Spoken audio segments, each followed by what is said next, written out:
여러분 안녕하십니까? 다양한 뉴스가 가득한 방송 IHQ 리포트 홍채린입니다. 5월 8일 월요일 뉴스 시작하겠습니다.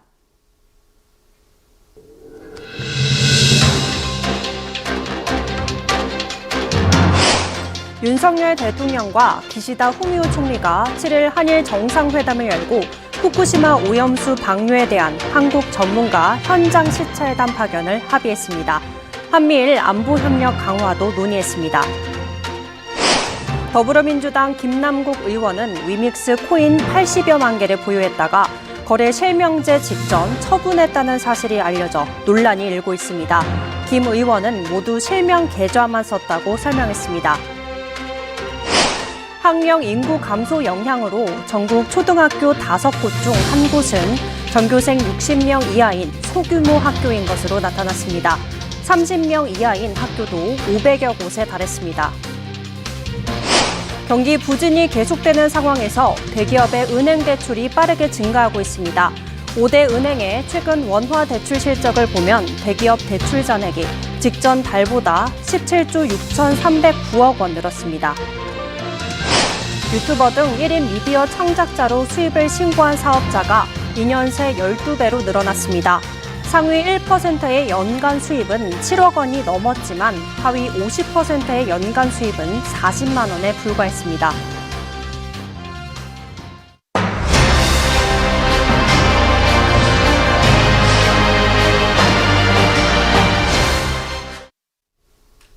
윤석열 대통령과 기시다 후미오 총리가 7일 한일 정상회담을 열고 후쿠시마 오염수 방류에 대한 한국 전문가 현장 시찰단 파견을 합의했습니다. 12년 만에 셔틀 외교가 복원된 것입니다. 아울러 북한의 핵 미사일 도발에 대응하기 위해 한미일 안보 협력 강화도 논의했습니다. 후쿠시마 원전 오염수와 관련해 기시다 총리는 한국 국내에서 오염수 방류에 대한 우려의 목소리가 있다는 점을 잘 인식하고 있다며 한국 국민의 건강과 해양 환경에 나쁜 영향을 주는 형식의 방류는 인정하지 않을 것이라고 언급했습니다. 다만 문제는 단순 시찰이기 때문에 성분 분석을 어디까지 가능한지는 구체적으로 논의되지 않아 국민의 불안을 잠재우는 건 쉽지 않다는 전망이 나옵니다.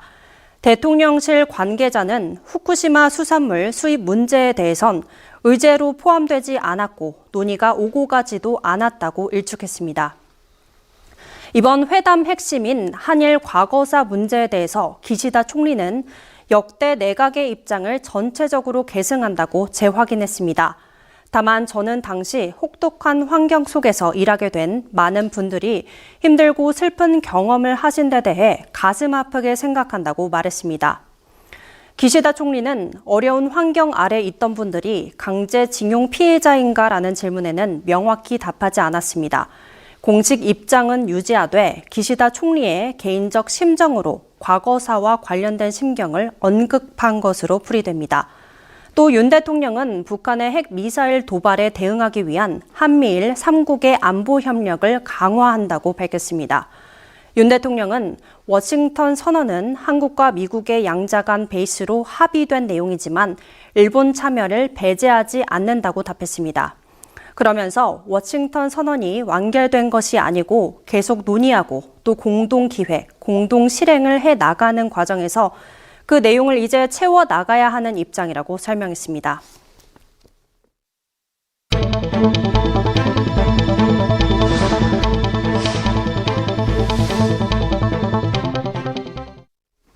더불어민주당 김남국 의원은 위믹스 코인 80여만 개를 보유했다가 거래 실명제 직전 처분했다는 사실이 알려져 논란이 일고 있습니다.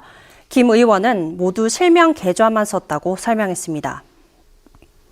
김남국 의원의 코인 전량 인출은 지난해 3월 25일 코인 실명제로 불리는 트래블 룰 시행 직전에 이루어졌다는 점에서 의혹을 불렀는데요.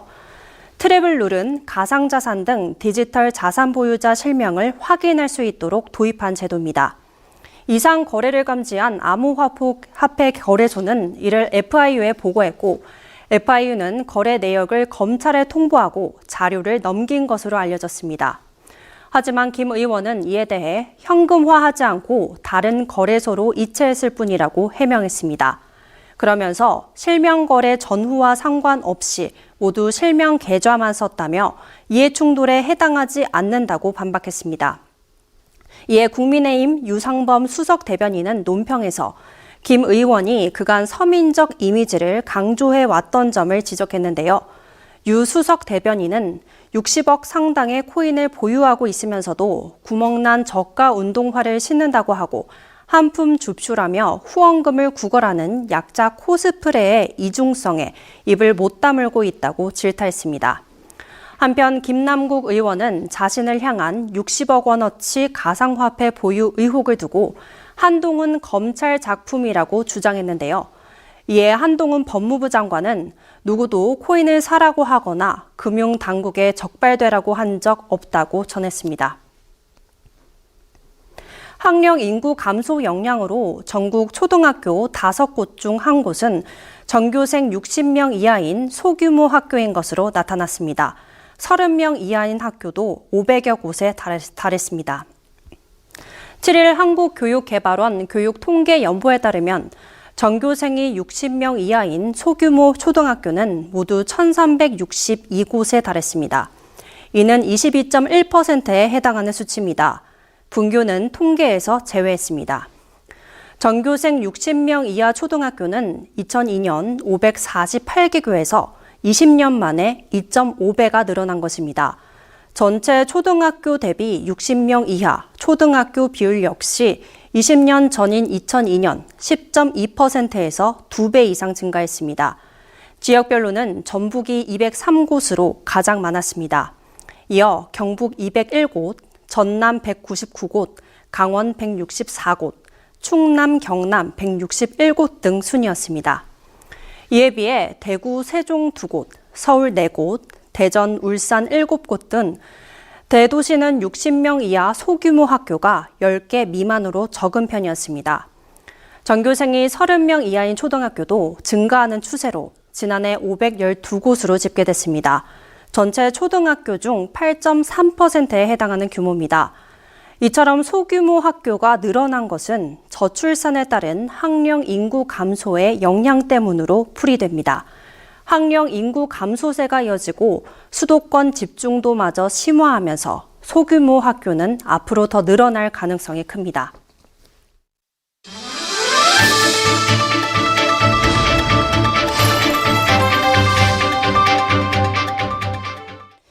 경기 부진이 계속되는 상황에서 대기업의 은행 대출이 빠르게 증가하고 있습니다. 5대 은행의 최근 원화 대출 실적을 보면 대기업 대출 잔액이 직전 달보다 17조 6,309억 원 늘었습니다. 이는 1년 전과 비교하면 4% 증가한 규모입니다. 경기 부진이 계속되는 상황 속에서 돈을 빌려서라도 경영 자금을 계속 조달해야 하기 때문입니다. 가계대출은 지난해 1월 이후 16개월 연속 감소하고 있지만 기업 대출이 늘면서 전체 대출 증가를 이끌었습니다. 지난달 기업 대출 잔액은 전년 동월 대비 9% 증가한 720조 778억 원이었습니다. 한 달 새 5조 4,030억 원이 늘어난 것입니다. 금리 상승기에도 기업의 은행 대출이 늘어나는 이유는 자금이 필요한 기업이 채권을 발행하는 대신 은행을 택하는 경우가 늘어났기 때문이라는 분석이 나옵니다. 실제 대기업 대출 잔액은 114조 6,742억 원으로 전월 대비 2조 3,882억 원 늘었습니다. 이는 전년 동월 대비 30.8% 늘어난 수치입니다. 앞으로 불어난 대출의 건정성이 관건이지만 전망이 밝지 않습니다. 매출액 기준 600대 기업의 5월 경기 실사지수 전망치는 93.8을 기록한 가운데 BSI가 100보다 낮아 기업의 향후 경기가 비관적으로 전망됩니다. 유튜버 등 1인 미디어 창작자로 수입을 신고한 사업자가 2년 새 12배로 늘어났습니다. 상위 1%의 연간 수입은 7억 원이 넘었지만 하위 50%의 연간 수입은 40만 원에 불과했습니다. 7일 양경숙 더불어민주당 의원이 국세청에서 받은 1인 미디어 창작자 수입 금액 현황에 따르면 2021년 상위 1% 고수입자 342명의 연간 수입은 평균 7억 1,300만 원으로 집계됐습니다. 이는 1인 미디어 창작자 전체 수입액의 28%에 해당합니다. 2019년 기준 상위 1% 고수입자의 평균 연간 수입이 6억 7,100만 원이었는데 6.3% 늘어난 것입니다. 반면 2021년 기준 수입 하위 50%의 연평균 수입은 40만 원으로 2019년 100만 원보다 절반 이상 줄었습니다. 수입을 신고한 유튜버 등의 수가 늘어나 평균 수입이 감소한 것으로 풀이됩니다. 2021년 기준 1인 미디어 창작자의 연간 평균 수입은 2,500만 원으로 2019년 3,200만 원보다 700만 원 줄었습니다. 양 의원은 이들이 화면에 계좌번호를 띄어 후원받거나 뒷광고를 명목으로 돈을 받는 과세 사각지대를 이용할 경우 수입이 보다 많을 것이라고 지적했습니다.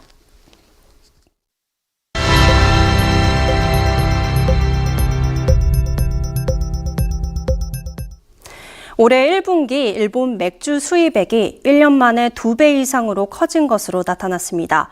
한국에 대한 일본의 반도체 소재 수출 규제 이후 최대를 기록한 것인데요. 7일 관세청 무역 통계에 따르면 1분기 일본 맥주 수입액은 662만 6천 달러로 지난해 1분기보다 148.4% 급증했습니다. 이는 일본의 수출 규제 조치가 단행되기 직전인 2019년 2분기 이후 최대입니다. 일본 맥주의 수입액이 급감한 것은 일본 정부가 한국 대법원의 강제동원 피해자 배상 판결을 빌미로 불화수소 등 반도체, 디스플레이 핵심 소재 3개 품목의 수출 규제에 나선 2019년 7월부터인데요. 그해 4분기에는 수입액이 39만 달러까지 위축된 바 있습니다. 하지만 최근 아사히 슈퍼드라이 생맥주 캔 열풍이 방증하듯이 한때 팽배했던 반일 감정이 묽어지는 추세입니다. 앞으로 일본 맥주 수입 규모는 더 커질 것으로 보입니다.